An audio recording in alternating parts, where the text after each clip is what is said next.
Uncle నమస్తే uncle. నమస్తే. బాగున్నారా? ఏం బాగున్నామా? చూపు కనబడదా? చూపు కనబడదా? నేను కనబడుతున్నానా? ఏదో లైట్ గా కనబడుతున్నాను. ఓకే. ఈ ఇల్లు మీ సొంత ఇల్లేనా? సొంతదే కానీ దానికి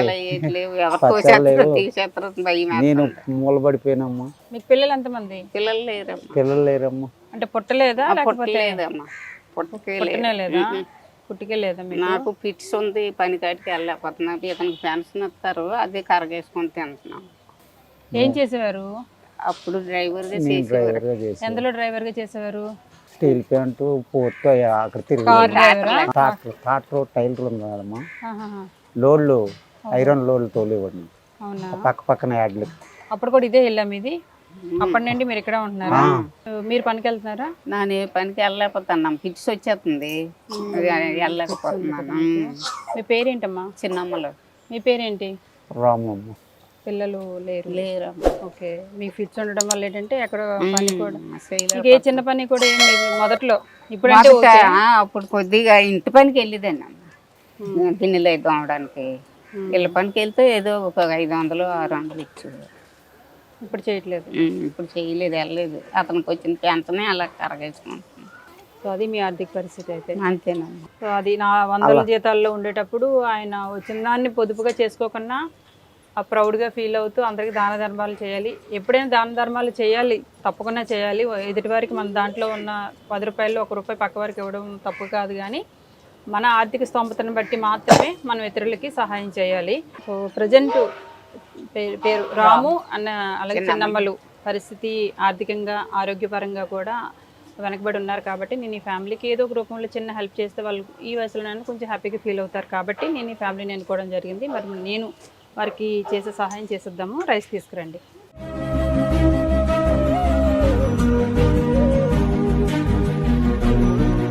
ఇరవై కేజీలు బియ్యం. చెప్పండి. ఎందుకు ఏడుస్తున్నారు? తిట్టేనని ఏడుస్తున్నారు? లేదమ్మా, పరిస్థితులు బాగలేదమ్మా.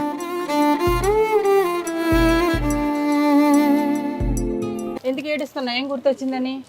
పరిస్థితి జాగ్రత్త లేక, ఫస్ట్లో జాగ్రత్త లేక నా పరిస్థితి ఈ స్టేజ్కి తెచ్చుకున్నాను. ఫస్ట్లో జాగ్రత్త ఉంది, స్టేజ్కి రాను కదా. వయసులో ఉండేటప్పుడు అవేం తెలియదు మనకి. మనకు వయసు ఉందో ఇది కాకపోతే రేపు సంపాదిద్దాంలే, కూడబెట్టుకుందాంలే అని అనుకుంటాం. వయసు అయ్యాక ఇలా బాధపడాల్సి వస్తుంది. అది ఇగో నీకోసం బిస్కెట్ ప్యాకెట్ తీసుకొచ్చాను, తిను అమ్మా. ఇందులో మీకు కావాల్సినవన్నీ కూడా ఉంటాయమ్మా, నీకు సరుకులన్నీ. ఓకేనా? దుప్పటి, నీకు బట్టలు కూడా పెడుతున్నాను. ఇగో టవలు, లుంగి కూడా ఉంది ఇందులో. లుంగిలు వేస్తున్నావుగా? అది అందుకనే. బనియన్ కూడా ఉంది ఇందులో, తీసుకో అమ్మ. నీకు చీర నచ్చిందా? నచ్చిందా? చీర జాకెట్ లాగా.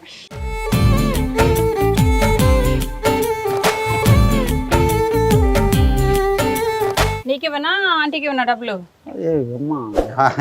నానైనా ఒకటే కదమ్మా. అవునా?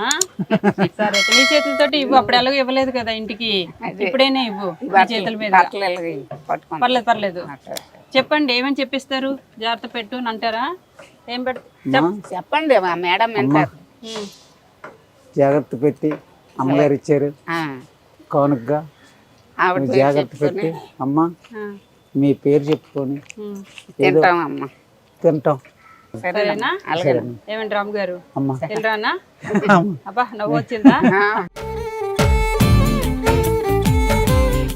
సంతోషంగా ఉండడం కోసమే నేను ఇవన్నీ తిరుగుతున్నాను. మీలాంటి వాళ్ళంతా పలకరిస్తున్నాను. మీరైతే కడుపు నిండా అన్నం తినండి. సెలవు.